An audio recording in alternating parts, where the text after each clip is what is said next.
Moving right along, now that we've taken care of the outside, we're going to take care of the inside. And did you know that certain foods have been proven to lower cholesterol and blood pressure, reduce inflammation, and fight plaque buildup?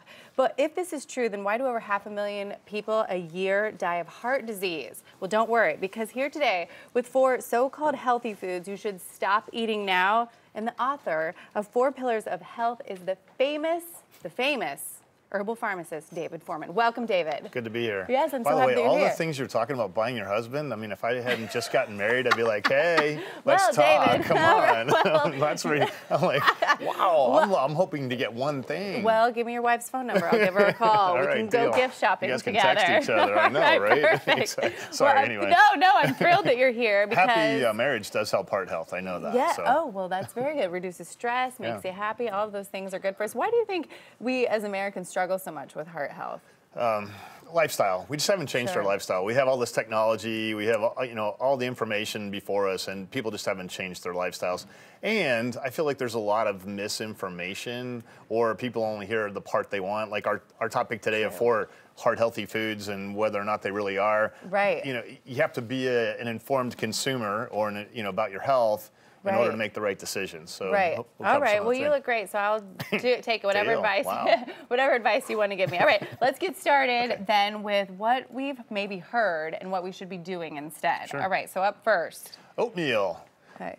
You walk down your grocery store aisle and you see those little heart healthy symbols on oatmeal. So the concept of oatmeal is it actually does have heart healthy benefits. There's a fiber found in oatmeal called beta-glucan.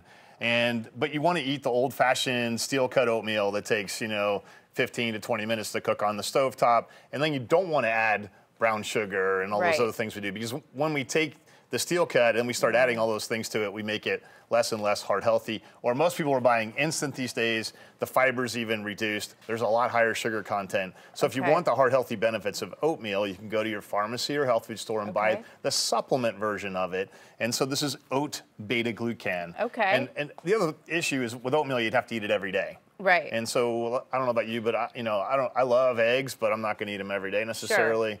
So if you want to have your oatmeal, you're still doing some heart healthy things, avoid the sugar, and you can take your oat beta-glucan on the days you're not having your oatmeal. Okay, so the important thing is to get the beta-glucan into our systems, and we're not going to get that unless we ate a ton of oatmeal, and nobody's got time for that. Exactly. Right, okay, all right, moving along. Okay, perfect. So the next one we've heard often is to eat salmon. Yeah, so salmon actually is very heart healthy. It contains omega-3s. I think a lot of us we've heard of fish oil and being heart healthy. Well, that's why we would consume salmon. The issue with salmon is a lot of people don't like salmon. You'd have to eat it 3 times a week, which gets kind of expensive. Especially, I heard you say you have kids, so I have kids as well. It's like $30 a meal just in salmon. Right. And again, you'd have to eat it about 3 times a week. So for me, again, the best alternative for your heart would use the marine source called krill, K-R-I-L-L, krill oil.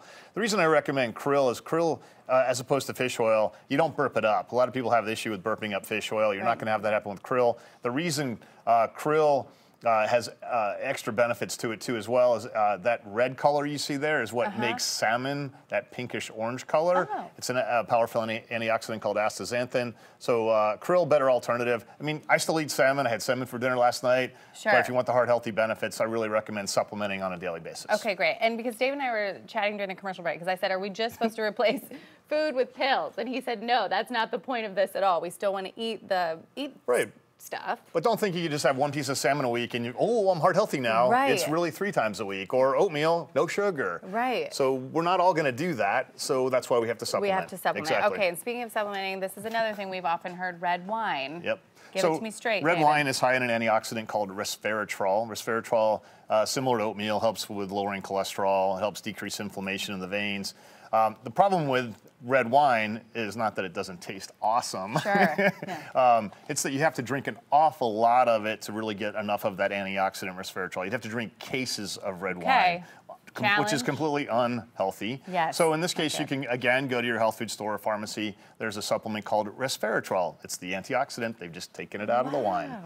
Huh, who knew? And you're not going to catch a buzz with it either. Right. So Well, I'm just I was saying. going to ask you that. How much of this can I take? No. It's not like medicinal other things. So, but it is very heart healthy, and so you can still have your glass of wine. Just know that you're not going to get the full heart healthy benefits that people think they are getting. Right. I love that. So just because something contains it doesn't mean it's enough to saturate our bodies. Literally, I think 4 cases of red wine to equal what you would need in a daily dose of resveratrol. All right, David. Well, sometimes on this show, not 4 cases, but all right. Okay, or during, I know, especially when you're talking to me, right? Yeah. Exactly, I know, right? Totally stressing you out. Dave, exactly. So last but not least is granola. Sure. So the concept on granola was great. Nuts, seeds, whole grains. The problem was most people didn't like the fact that it tasted like shredded cardboard.